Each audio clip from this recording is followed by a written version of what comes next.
datang di kontennya Guru Sejarah. Kalian bisa mendapatkan informasi terkait materi pelajaran sejarah, konten gaming, dan juga konten edukasi naratif. Story ya. So, itu ini.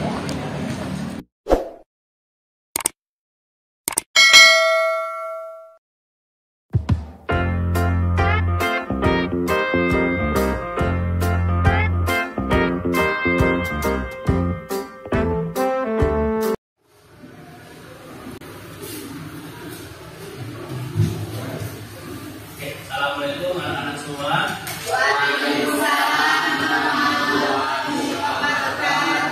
Oke, apa kabarnya hari ini?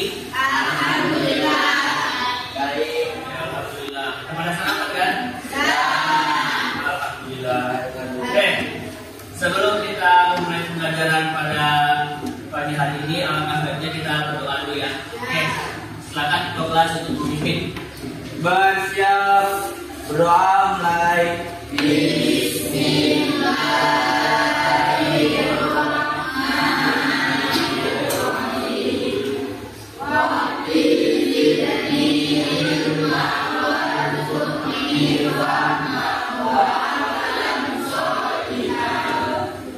Beri salam.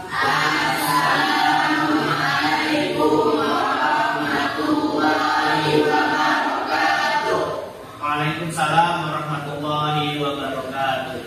Oke, kita absen dulu ya.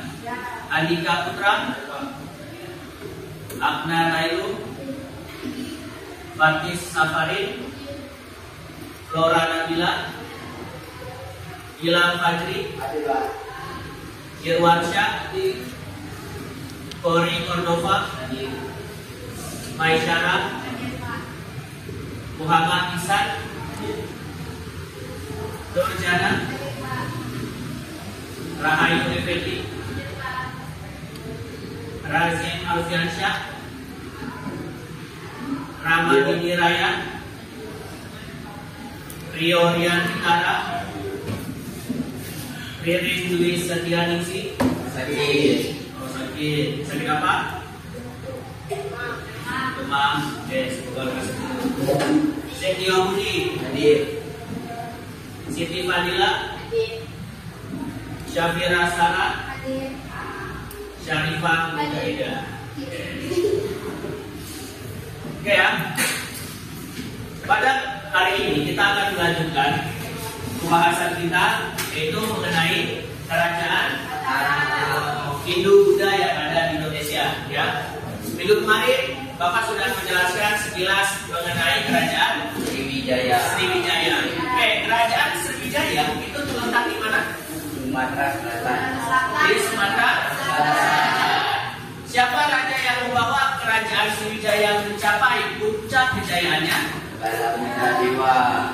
Raja Balaputra Dewa. Bagaimana proses keruntuhan kerajaan Sriwijaya? Karena Yang pertama adanya serangan dari kerajaan Kola. Kerajaan Kola. Kerajaan Kola itu di mana? India. India. Kemudian yang kedua serangan dari Kerajaan Singosari. Kerajaan Singosari. Kenapa diserang oleh Kerajaan Singosari? Karena Kerajaan Singosari menerapkan kebijakan ekspedisi Pamalayu, yaitu menjadikan Pulau Sumatera sebagai benteng pertahanan untuk menghadang atau menghalang serangan dari Kerajaan Mongol. Yang ketiga, serangan dari Kerajaan Majapahit. Kerajaan Majapahit. Ya, Kerajaan Majapahit menyerang Kerajaan Sriwijaya itu pada masa pemerintahan Raja Hayam Wuruk, di mana pada masa pemerintahan Hayam Wuruk beliau mempunyai seorang mahapati yang terkenal dengan sumpahnya, yaitu Gajah Mada. Gajah Mada.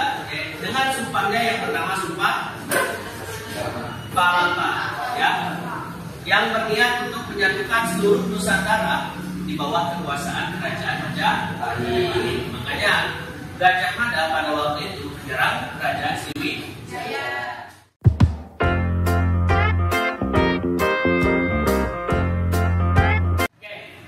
Nah, pada hari ini kita akan membahas sebuah kerajaan yang ada di Jawa Tengah, yaitu Kerajaan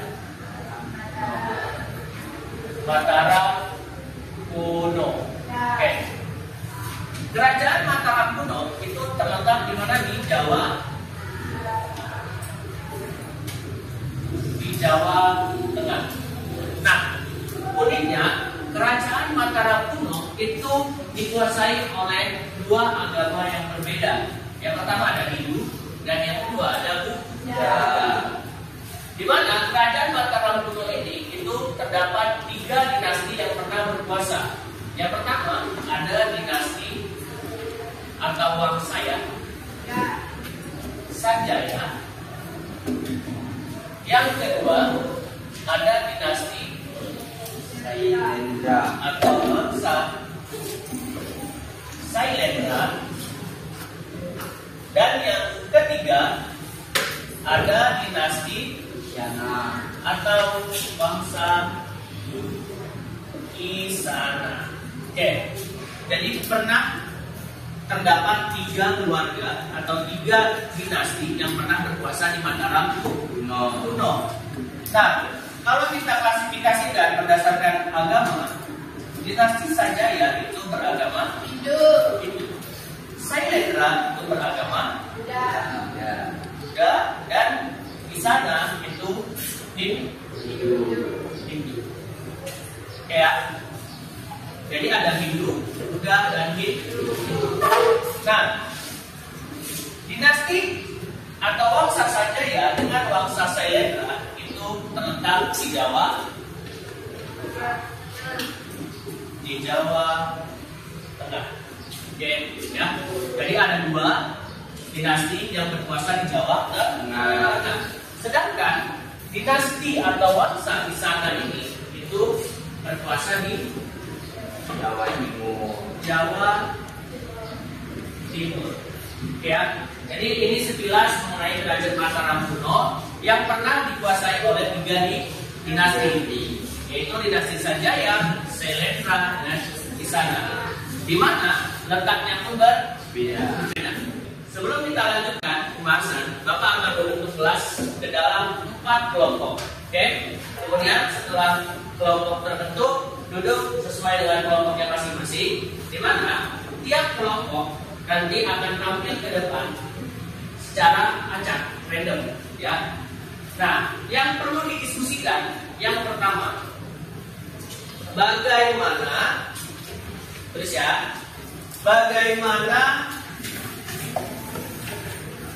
keadaan Kerajaan Mataram kuno, ya. Bagaimana keadaan Kerajaan Mataram kuno yang memiliki agama yang berbeda, ya. Bagaimana keadaan Kerajaan Mataram kuno yang memiliki agama yang berbeda? Sudah? Yang pertama, hal yang perlu didiskusikan. Yang kedua, mengapa ada 2 lokasi Kerajaan Mataram kuno? Mengapa ada 2 lokasi Kerajaan Mataram kuno? Yang pertama ada di Jawa Tengah, dan yang kedua ada di Jawa Timur. Kenapa bisa demikian? Yang kedua. Yang ketiga, apa hubungan Kerajaan Mataram kuno dengan Kerajaan Sriwijaya? Ya, hubungan Kerajaan Mataram kuno dengan Sriwijaya terutama terhadap tokoh yang bernama Bala Putra Dewa. Ya, sudah dicatat 3 hal yang perlu didiskusikan oleh kelompok. ya Oke, jadi ada 3 ya. Nah, sekarang Bapak minta untuk duduk depan kelompok masing-masing untuk diskusikan. Setelah selesai, Bapak kasih waktu sekitar 20 menit cukup ya. 20 menit untuk diskusi. Nanti setelah 20 menit kelompok yang kita pilih itu harus kesepakatan. Nanti semua hasil diskusinya dikumpulkan ya. Oke, terima kasih. Silakan diskusi kelompok.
Oh itu ada. Coba cari aja. Jangan diprediksi kalau bisa. Ya.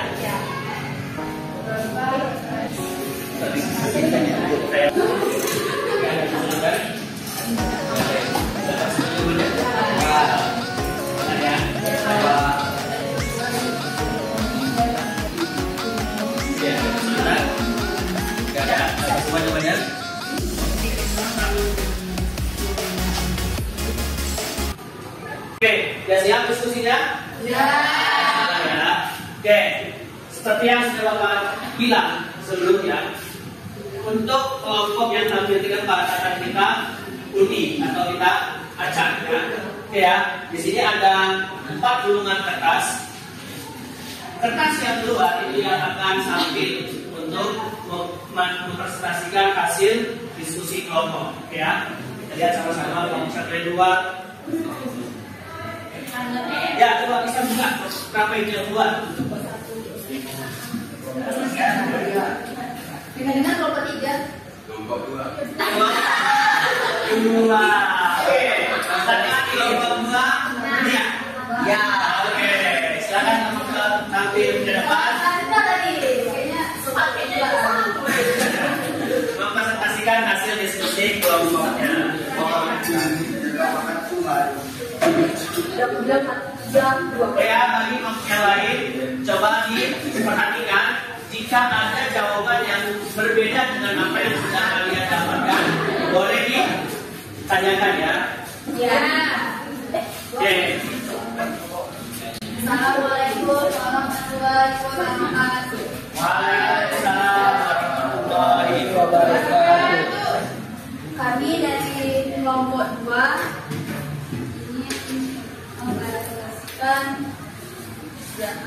Hasil diskusikan. Ya, hasil diskusikan. Perkenalkan, nama saya Rahmani Hiraya Fitri. Saya Siti Anita. Saya Rahayu Anandi. Saya Setio Budi.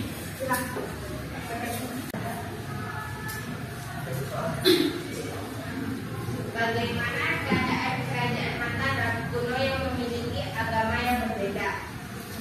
Kehidupan sosial Mataram kuno dikenal dengan toleransi beragama yang sangat baik. Hal ini dibuktikan dengan peninggalan dinasti Sanjaya yang beragama Hindu dan dinasti Sailendra yang beragama Buddha, berupa candi-candi yang didirikan secara berdampingan.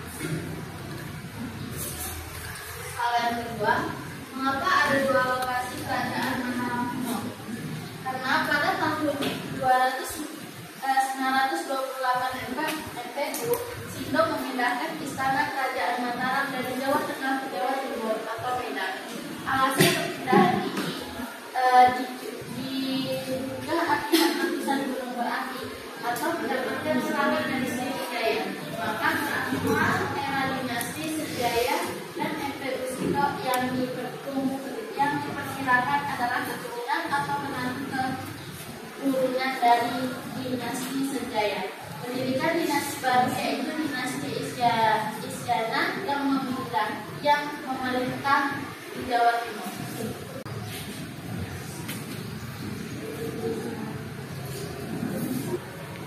Mungkin dari penjelasan tadi ada yang ingin ditanyakan tentang jawaban kami yang berbeda dengan teman-teman.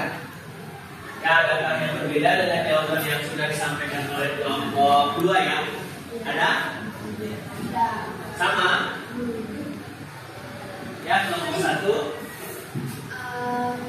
Dari itu, apakah hanya karena ikan politik dilakukan pada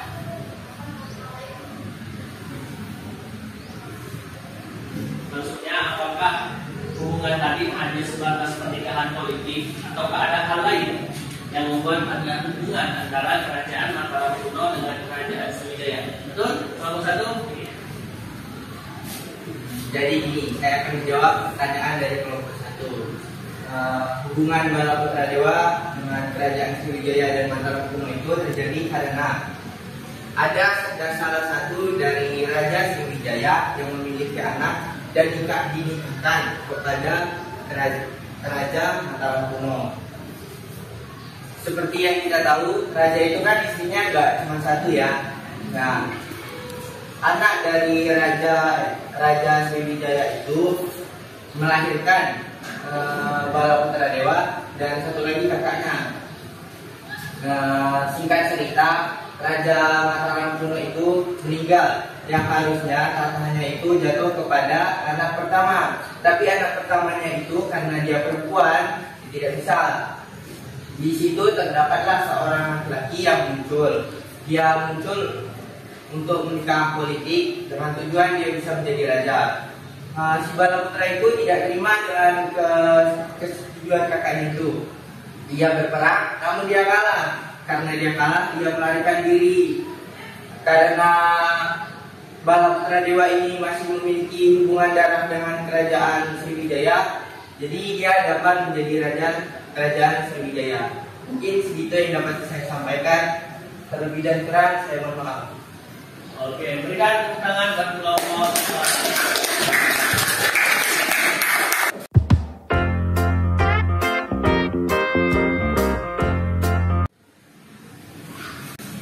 Oke, tadi kita sudah menyaksikan atau melihat penampilan dari kelompok 2 yang telah mempresentasikan hasil diskusi mereka. Bisa dipahami apa yang mereka sampaikan? Bisa ya. Oke, jadi di sini kita akan membuat sebuah kesimpulan dari kerajaan Mataram kuno bahwasanya kerajaan Mataram kuno adalah kerajaan yang pertama kali memperkenalkan toleransi beragama. Ya, kenapa bisa demikian? Kita bisa lihat di kerajaan Mataram kuno itu dikuasai oleh Hindu dan juga Buddha, tapi hubungan keduanya itu sangat harmonis. Apa buktinya? Ketika Hindu yang berkuasa, Buddha diberikan sebuah tempat untuk beribadah dengan khusyuk. Kemudian ketika Buddha yang berkuasa, hal demikian pun dilakukan, yaitu memberikan tempat khusus untuk Hindu beribadah.